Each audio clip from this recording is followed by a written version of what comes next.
Querido irmão, querida irmã, toda vez que nós participamos da Eucaristia, querido irmão, querida irmã, toda vez que nós participamos da Eucaristia, nós rememoramos a última ceia de Jesus, aquela ceia de despedida que Jesus fez antes de dar a sua vida na cruz por nós, e rememoramos também a paixão de Cristo. A Igreja sempre nos ensina que em cada Santa Missa, o mistério da cruz se faz presente, o mistério da doação da vida de Cristo ao Pai pela salvação do mundo se faz presente de forma sacramental no pão e no vinho. Os gestos que se fazem com o pão e o vinho recordam aquilo que aconteceu também na Sexta-feira Santa, a entrega de Jesus ao Pai pela salvação de toda a humanidade. Do ponto de vista antropológico, do ponto de vista humano, da experiência religiosa e humana que nós fazemos na Santa Missa, toda vez que nós vamos participar da Eucaristia, nós vamos participar de um banquete. Nós vamos para comer e beber o corpo e o sangue de Cristo. Em cada Santa Missa se recorda os verbos e aquela ação que Jesus teve na última ceia. Jesus pegou o pão, deu graças, partiu e entregou, distribuiu aos seus discípulos, dizendo: tomai todos e comei, isto é meu corpo. Entretanto, esses verbos aparecem anteriormente nos evangelhos de Marcos, Mateus e Lucas, né? E eu não coloco aqui o Evangelho de João, porque João não se tem a instituição da Eucaristia, no lugar desta cena se tem justamente a cena do lava-pés. Mas Mateus, Marcos e Lucas, antes da instituição da Eucaristia, Jesus realiza aquela cena que nas nossas traduções bíblicas é chamada de multiplicação dos pães, né? Então é muito interessante porque os verbos são os mesmos. Antes de partir o pão com os seus discípulos, Jesus matou a fome de quem estava com fome.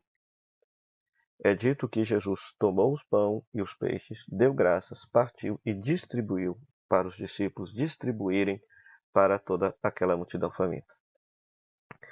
É muito interessante isso, porque parece que Jesus quis nos recordar que antes de comer e beber do seu corpo e sangue, é necessário dar de comer e beber a quem está passando fome.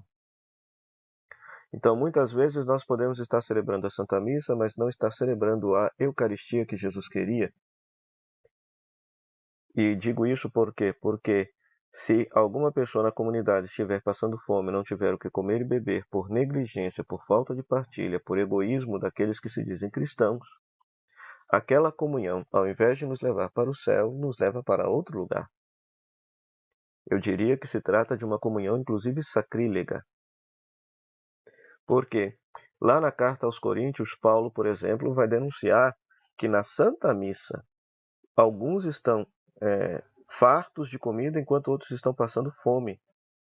É claro que ali naquela igreja de Corinto, Paulo está lidando com um problema. Aquela igreja estava dividida, profundamente dividida, entre pelo menos 3 ou 4 partidos, e as pessoas não comungavam da vida uma das outras, de tal maneira que na Santa Missa, as pessoas de um grupo não partilhavam a comida com as pessoas do outro grupo. Então havia dentro da própria Santa Missa gente passando fome. E, pasmem, estavam celebrando a Eucaristia. Que coisa, não? Então, e é triste perceber que de repente essa mesma situação esteja acontecendo hoje. Então, nós temos o costume de todo domingo participar da Santa Missa, que é o dia sagrado para nós, o dia consagrado ao Senhor para nós. Então é bom a gente fazer o seguinte exame de consciência: será que no decorrer dessa semana eu matei a fome de alguém? Eu dei de comer e dei de beber a quem estava passando fome ali na minha vizinhança? Descobri alguma situação de segurança alimentar grave? Fiz alguma coisa para saciar a fome desses que estavam passando fome?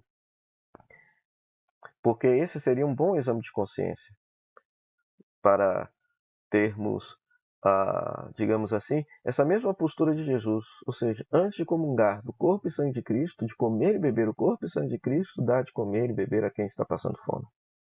Para que esta nossa comunhão seja verdadeiramente uma comunhão com Cristo. Para que esta Eucaristia celebrada seja a Eucaristia que Jesus queria. A Eucaristia que Jesus queria.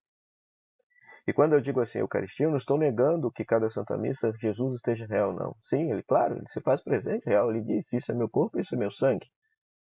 Mas A pergunta que eu faço é que se os fiéis estão vivendo aquela condição ética de solidariedade e partilha exigida por Jesus antes de participar do seu corpo e sangue.